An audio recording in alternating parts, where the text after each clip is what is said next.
Hi guys, James at Rampant Lion Reviews again for you today with another beer review.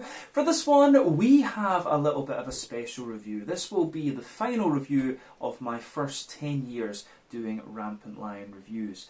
So it's review number 3832. That means that we have a rate of more than one beer review per day on the channel over the first 10 years, which is just crazy to think. As I've always said, this was just a hobby that kind of got out of hand over the years, but it's been a great experience. So tomorrow you will see a channel message video come out, and then on the 31st of July, which is actually the 10th anniversary of the first upload and publication on the channel, you will see a special beer review, which will be quite a nice one actually.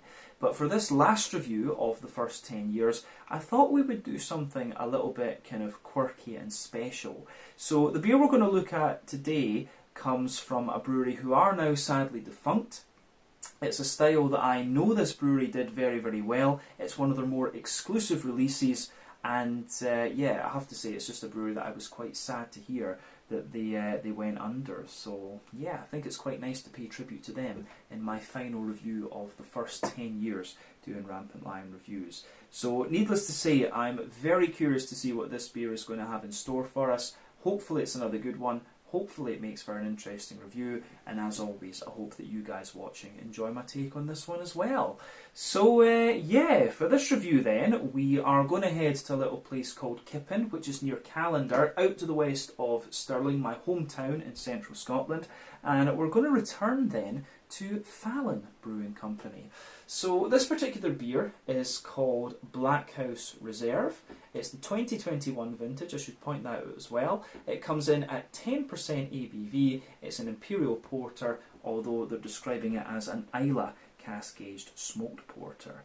So yeah, this is one that my mum picked up for me when I was away over in Sweden, because I heard that this brewery went defunct, and I do have a number of cans from this brewery of their more regular beers that we're going to have a wee look at on a live stream or something like that later on. But I did think this would be a really nice one to keep and use to sign off on my first 10 years of doing Rampant Lion Reviews. But I was very sorry to hear that this brewery went under, a victim of the COVID-19 pandemic, of course, but you never know, we might see them kind of resurrect themselves as a gypsy brewery or something like that. Fingers crossed, because these guys did have some really very, very nice beers. Platform C, beautiful West Coast IPA, and also the Choo Choo was one of the best kind of regular strength stouts I think that you could get from any craft brewery in Scotland, in fact. So yeah, as I say, my heart was a little bit broken when I heard about Fallen Brewing, a very good local brewery to me, who sadly fell victim to the COVID-19 pandemic. But yeah, this is one of the more exclusive and crazy releases that they did. I think it's going to be a very nice one to try. So let's crack on and see what this beer is going to have in store for us. So, as always with my reviews then, I'll tell you a little bit about the brewery before we taste the beer. If you want to get straight to the tasting though, just fast forward. All the usual links can be found in the video description below. That's the brewery website, the link to my other reviews that I've done from Fallen Brewing Company before, and we will add a few more to that list over the next little while, of course, because like I say, I've still got some of their cans, but there's all the usual social media down there. If you want to see more reviews, do please consider subscribing to the channel. The support you give is massively appreciated, and remember, you can go into the channel homepage as well and search for beer using the geography tagging systems. Just go in there, use the little search bar, put in your hometown, state, county, whatever you like. If I've reviewed beers from the area you search for, they will pop up. Failing that though, you can check out the playlist of beers from different countries, and you will find this one in the Scottish playlist along with a number of other things. That's going to be added to over the next little while, and you can of course check out the playlist of beers from other countries as well. But yeah, let's go on to my notes then and tell you a little bit about Fallen Brewing Company once again then. So, Fallen Brewing Company, as I've mentioned already, are based in Kippen, or were based in Kippen I should say, near Callander, out to the northwest of Stirling, my hometown in central Scotland, and the company was established by Paul Fallen and his wife Karen. So Paul is a former home brewer who got really deep into his hobby and decided that he wanted to turn professional. So they bought the brewery site back in 2012, and the brewery can be found, or could be found, in the old engine shed, which is part of the old Kippen railway station near Stirling in the vicinity of the Fintry Hills and Gargunnock. Now, the station itself was closed in 1934, but it was once part of the once the busiest part of the Forth and Clyde Railway because of the two local creameries that were in the area, a sandstone quarry and also a tile and brick factory. So this was once a kind of thriving industrial part of Scotland, believe it or not. But initially, to reduce the start-up costs and to determine what size of brew kit to buy, Paul was brewing under contract at Traditional Scottish Ales, who are now Black Wolf Brewery in Throsk near Stirling, and the first beers were produced at their own brewery in April of 2014. Over the next few years, they underwent some rapid growth because their beers were very, very well received, and over the course of 2016 they built a new building at the brewery to increase their capacity, and they installed a new canning line in early 2017, and they gradually scaled up the brewery over the next few years. But apparently all the beers they produced were vegetarian and vegan friendly, and the brewery ran off 100% green energy as well. They were about to sign a partnership with a distributor to get their beers sent abroad and things like this, but this was unfortunately kind of initiated a little bit before the COVID-19 pandemic, and then everything was put on hold because of that. And then I believe a couple of what was that, about 2022, late 2021, early 2022, that deal was kind of just thrown away by mutual consent.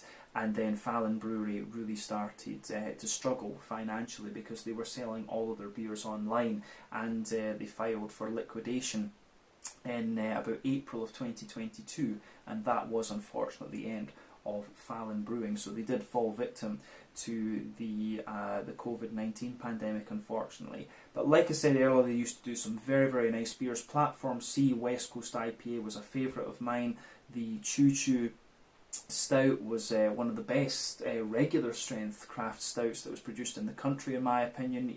Even to this day it would still hold that accolade. And yeah, they had a few other ones which were very nice as well. The Locomotive Session IPA, they had a blonde ale as well, which I now forget the name of. But yeah, these guys did do some very, very nice beers. But this was one of the more kind of random and crazy releases that they did over the years. They were one of the breweries that kind of focused a little bit more on gradual recipe development rather than being very experimental and very kind of prolific, if you like. So yeah, that was one of the things that kind of set Fallen Brewing apart. But I would say, I do hope that these guys return at some point. Maybe they can brew as like a gypsy brewery at Williams Brothers or something like this going forward. So we will keep our fingers crossed for a return of Fallen Brewing over the next few years, but we will just need to see. But yeah, that is everything I can really tell you about Fallen Brewing at this point in time. I believe they produced in the region of like 60 or 80 different kinds of beer. The figures on Untappd, of course, are now 0 because this brewery is no longer operational. But yeah, as I say, hopefully we will see something from these guys at some point in the near future. But yeah, if you want to learn more about this brewery, you can of course check out the brewery website. I believe at the time of filming, which is early July 2023, the brewery website is still live, but that may change. But you can of course check out the Facebook and Instagram pages, which are still active as well, and you can check out some of my older videos that I did from reviewing beers from this brewery as well.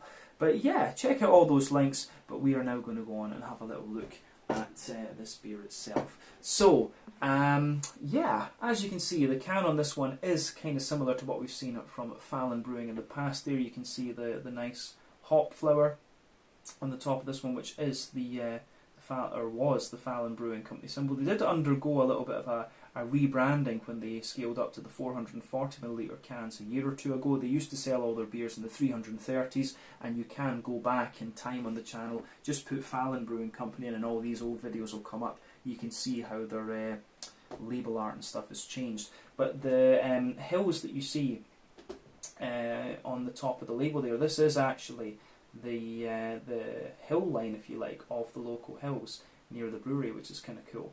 But as you can see, and as I said earlier, this beer is called Blackhouse Reserve. It's a 10% Islay cask aged smoked Imperial Porter. Tells you a little bit about how they made the beer on the back here as well. So this is the 2021 vintage, I should point out. This is the third release of our Blackhouse Reserve series. Imperial Strength Smoked Porter has been aging in ex-Islay whisky barrels for over 3 years, resulting in a potent and complex dark ale. Layers of wood smoke dominate the aroma, with hints of licorice and tobacco, with a warming, hearty quality and savoury notes. This is not to be rushed and can be cellared for many years to come, and it pairs well with blue cheeses, smoked red meats, or dark chocolate. The artwork on this one, of course, is designed by Zion Kapazi, who, if I remember correctly, is actually a medical doctor that does graphic design on the side. I remember reading that from Fallen Brewing at Once Upon a Time. I do actually have the hop and malt list for this beer as well. So this one is hopped with Pilgrim and Czech Sats. It's got a malt base of Maris Otter, Crystal, Carafa Special 3, flake torrefied barley and peat smoked barley. It uses a Nottingham yeast, and they've also added in some Belgian candy syrup to this one as well. But yeah, it should be a little bit of a beast. I've no idea how much my mum paid for this one, but she went into the little booze shop in the Crawford Arcade in Stirling and got me a bunch of Fallen cans, which will be featuring on the channel over the next wee while. But yeah, let's get this guy out into the glass and see what it's all about. It should be pretty awesome, actually. It's not often that you get an Islay cask aged smoked Imperial Porter, so yeah, should be very nice. But yeah, there we go.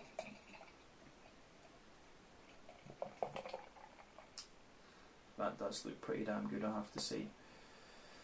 So, I think that'll do for taking a wee look at the appearance of the beer, actually. So, as you can see, this one's poured pretty much as you would expect of any Imperial Porter. We've got maybe about 80% of the beer out into the glass at the moment, but you can see it's poured with about somewhere between a 1/3 and a 1/2 finger of a frothy, I would say, quite dark tan coloured head there. You can see some kind of medium sized bubbles sitting on the top of the liquid, and it does get a wee bit foamier the further up that you go, but the head is fading away to be a very thin foamy layer on the top, and that's going to leave a nice kind of foamy ring around the edge of the glass there. But I'll just let you guys have a little look at the bubbles on this one. It does look pretty damn nice. But as you would expect from a porter of any description, be it Imperial or whatever, it's poured a lovely dark ebony rosewood colour. I'm just going to get rid of the brewery notes now because we don't really need them. But yeah, it does look pretty damn nice. If we shine the light through this beer, it is pretty much black as night, but you can see there's a very dark chestnut sort of Pepsi Max Cola Zero, as I would drink. I don't really drink the full sugar ones, but you can see it's got that kind of Pepsi and Cola coloured edge to it as well. Not too much in the way of visible carbonation with this beer. You can't really see anything coming up to the surface as well, but that head, as I say, has faded away.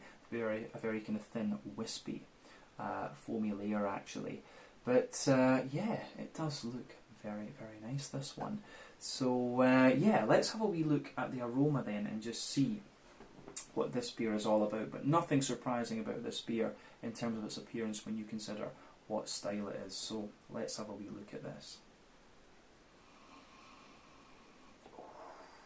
Yeah, I'm just going to say this is pretty damn awesome, actually.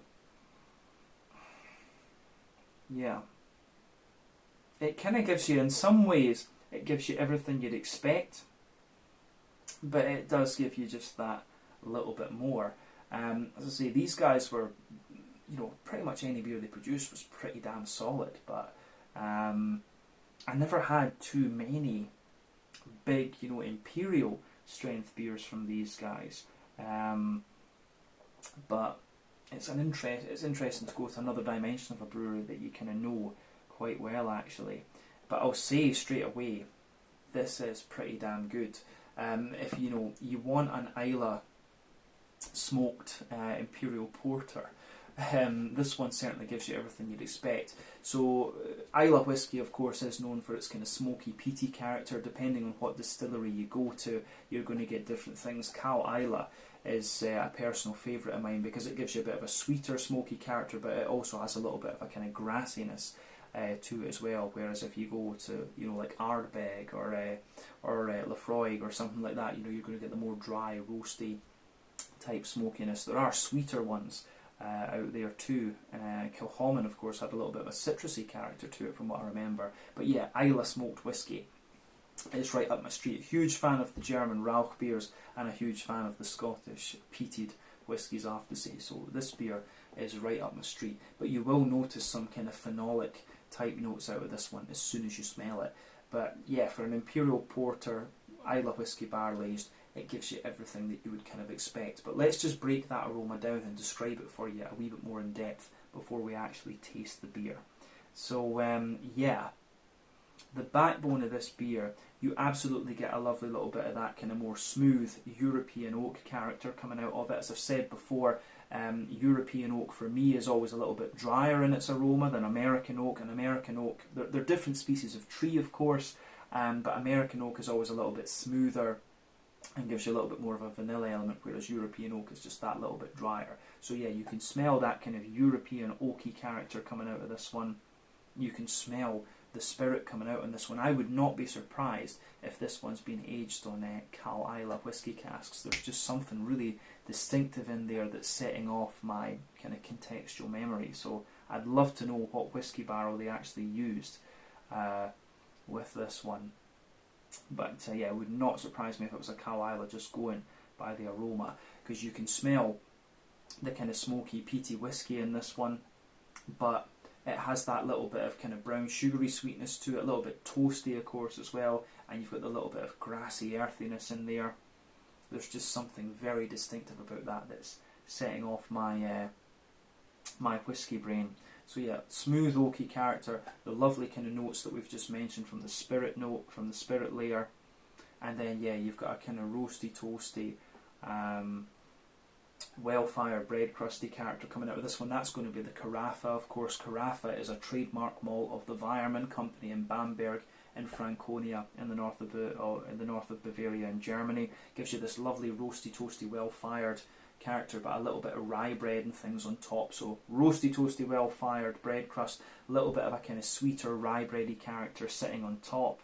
There's one or two little nutty elements coming out of this one.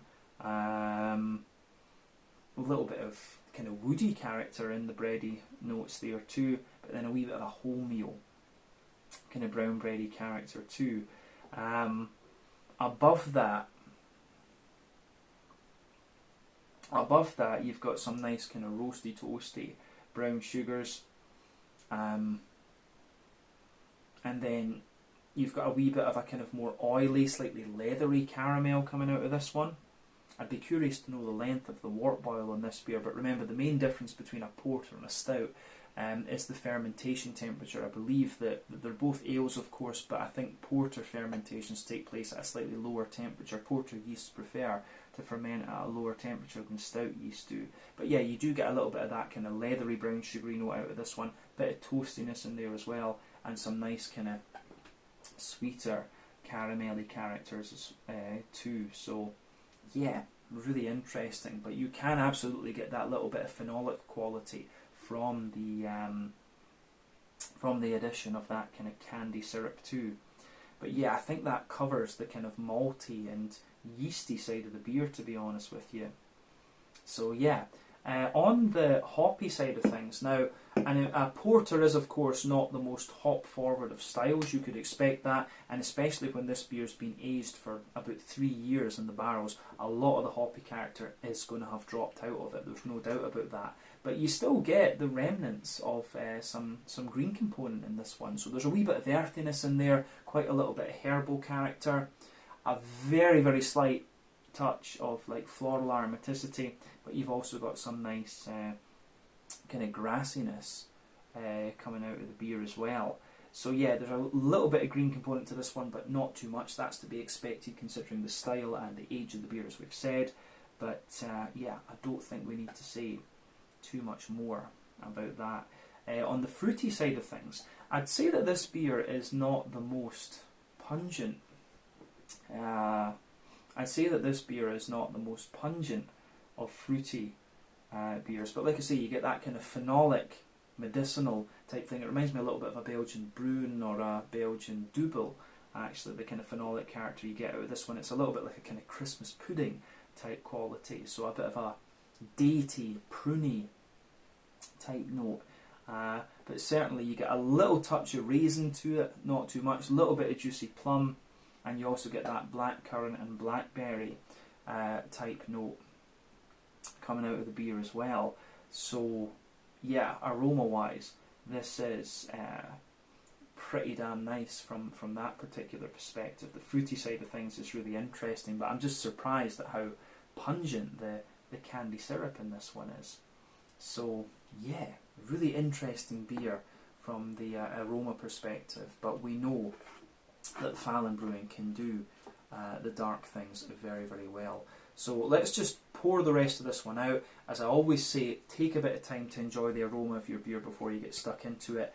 But yeah, this is going to be awesome to try. This is the Blackhouse Reserve 2021 release, an Islay Cascade smoked Imperial Porter, 10% ABV, from the now defunct Fallen Brewing Company,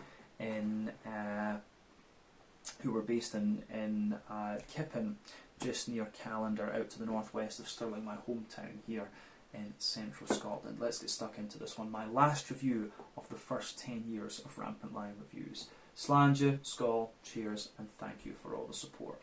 Here we go.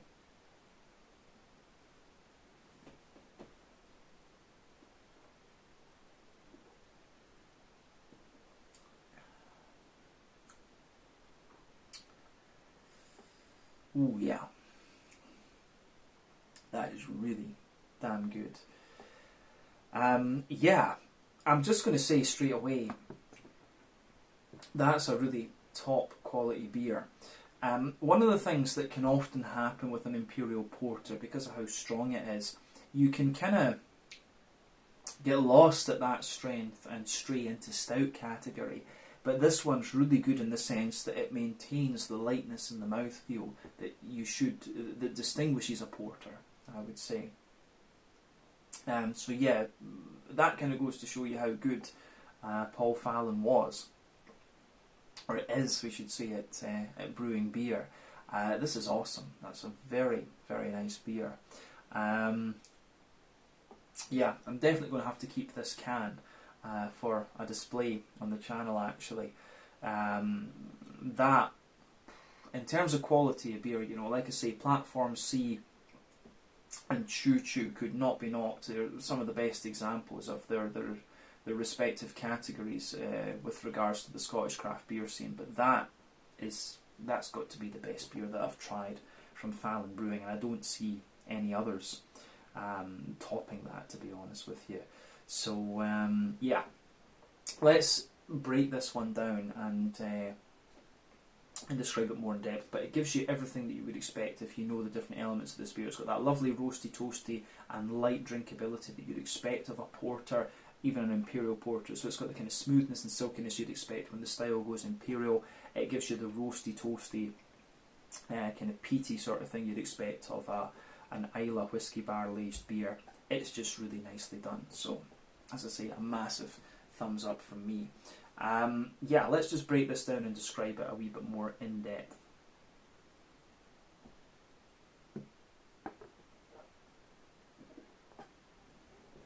So, middle third of your palate then. The backbone of the beer is absolutely that lovely, smooth, European oaky quality there. But above that, you do get the kind of spirit layer, and I'm kind of doubting what I said earlier on about it being a Cal Islay whiskey cask. This one, the flavours are a bit more, the smokiness is a bit drier and a bit more roasty and intense. So I would not be surprised if it was a Lafroig or an Ardbeg cask that had been used in this one, just because of how intense the peaty notes are.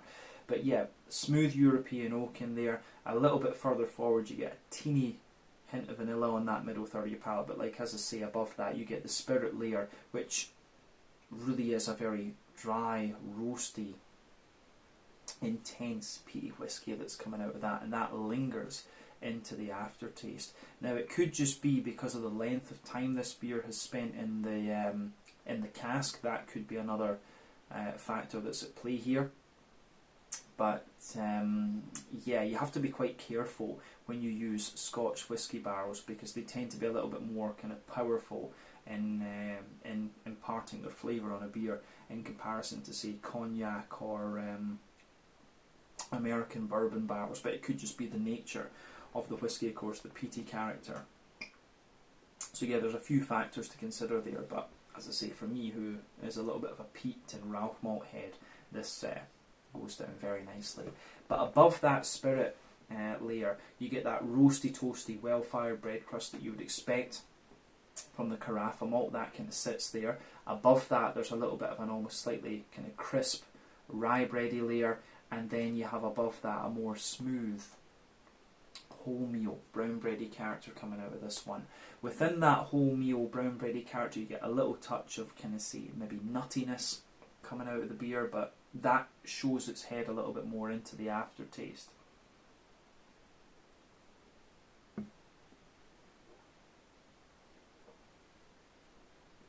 So yeah, a little bit of a slight nuttiness to this one, but yeah, the roastiness of the peat and the black bread crust in this really kind of linger there, to be honest with you.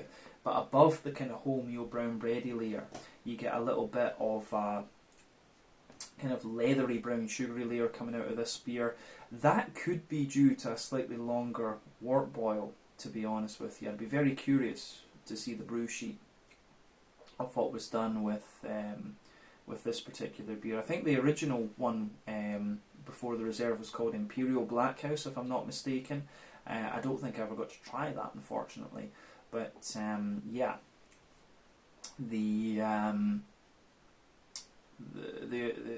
I do wonder, just because of how leathery the brown sugary layer is in this beer, whether this beer had a slightly longer wort boil, and because you're just getting, you can feel that within that leathery layer you get a few nice, just kind of complex flavours there. So yeah, leathery brown sugary layer sitting on top of the brown bread. Then there's a little bit of a toasty brown sugary character, and then in the dead centre of your palate you've got a kind of little circle there, which is a more kind of treacle molasses type brown sugar.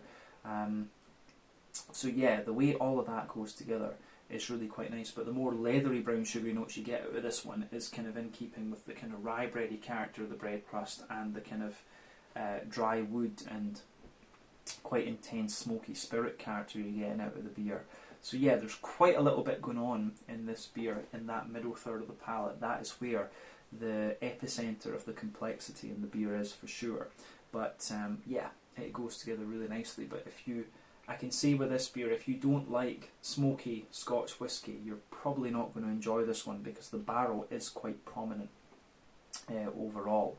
But yeah, that's the middle third of the palate in this beer covered. Let's go to the back third of the palate. But remember that generally speaking with beer, the sweeter flavours come out further forward, the more dry and bitter flavours come out further back. And on the back third of the palate, you get similar flavours to what you get in the middle third of the palate, but just at different intensities. So yeah, in that border region between middle and back third of your palate, you get a little bit of bready build-up in there, a wee bit of rye bread in the base, a little bit of kind of more brown wholemeal bread sitting on top of that. But yeah, the base of that back third of the palate is the dry European oak. You can feel the spirit layer above that, which is even drier and more intense. Like I say, Ardbeg, Lafroig, something like that. It would not surprise me if it was one of the drier, more intense, smoky whiskies that they've used in this one from Islay. But yeah, above that you get the roasty, toasty, well-fired black bread crust in there, a rye bready layer which is a little bit lighter and more airy, and then the wholemeal brown bready layer which sits above that, which again is lighter and more airy, and you can feel a little bit of the dry, leathery brown sugar just kind of creeping on top of that. So yeah, the way that the beer goes together in that sense is really quite nice. And then above everything else, you start to get some of the kind of yeasty character coming out of this one. So let's look at the yeasty side of things.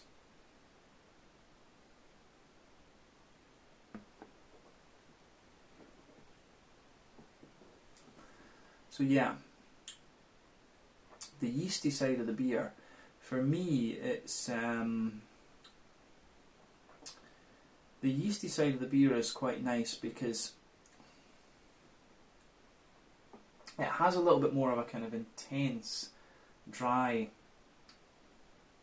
kind of rye bready character to it, but it's also got a wee bit of a roasty note to it. It's almost wrapped in a little touch of honeycomb. The yeasty character in this beer is actually quite hard to kind of pinpoint, to be honest with you. But yeah, you can feel a slightly sweeter rye bready character sitting above everything else there on the back third of the palate, wrapped a little bit in honeycomb, but it still does have that little bit of roasty toasty kind of thing coming out of it. So yeah, I like that with this. But on the back third of the palate, you can feel the flavour is taller.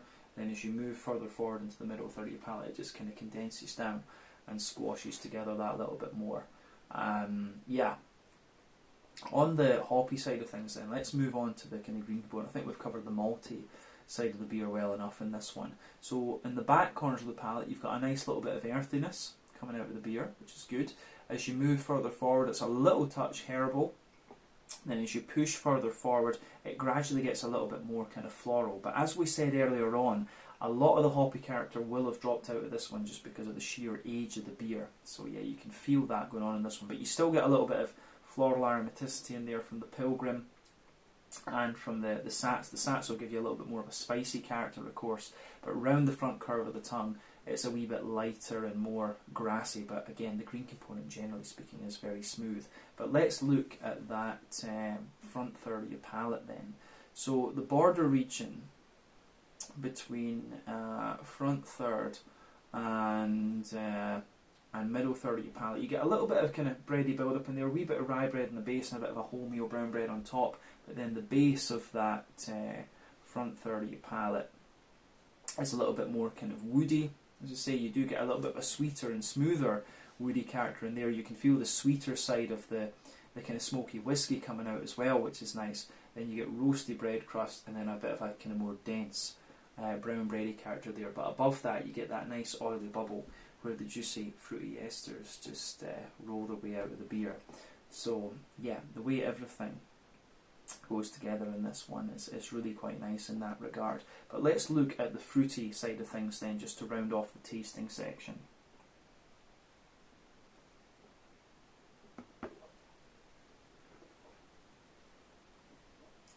So yeah,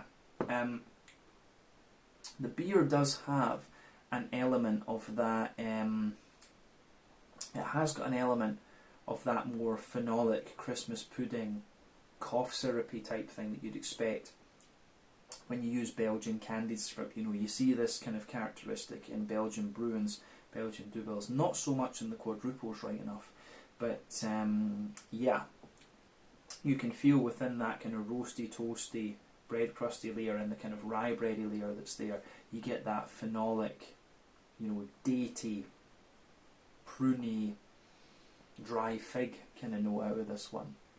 It's a little bit like Japanese plum, you know, the ume plum actually, it's kind of like that. But yeah, then sitting above all of that, you get that nice oily bubble where the juicy fruity esters will roll their way out of the beer. So let's focus on those.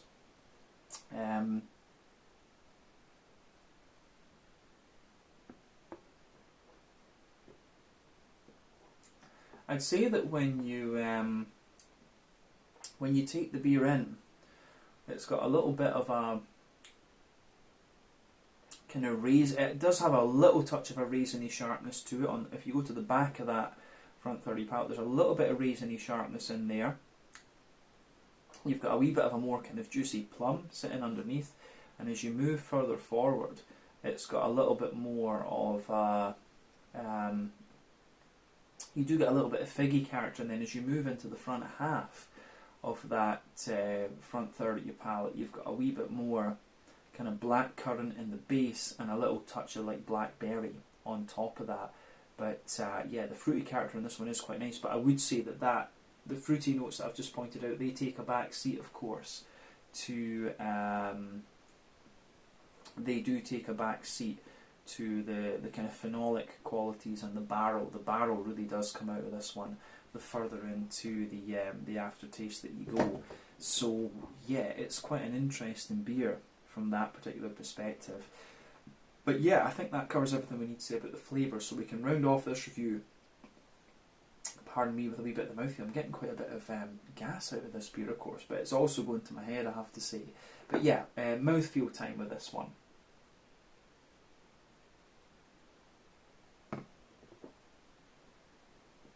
So, in terms of the mouthfeel, this beer for me, it's got a lovely, silky, kind of smooth type quality to it.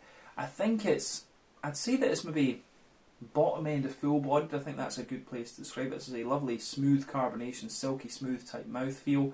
It does have a good little bit of bitterness to it at the same time. I would not be surprised if this beer's kind of showing 80 or 90 IBUs. You've got the dryness from the wood, the roasty toastiness from the carafa malt in there, and you've also got the kind of smokiness from the peat. So it's quite easy in this beer, with this beer, to conflate dryness and roastiness. But so that those kind of combine to give the beer a little bit more of a bitter character, but lovely smooth characters coming out of the beer with the malty side of things. And then you've also got a little bit of a dry sweetness to it as well.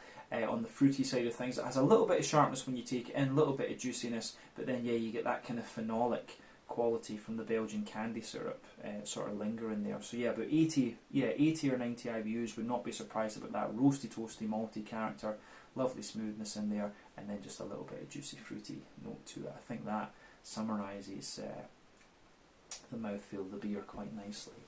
But yeah, I think we can leave it at that for this one. This has been a really interesting beer to try, and definitely a very nice one to use as my kind of sign-off beer for the first 10 years of Rampant Lion Reviews.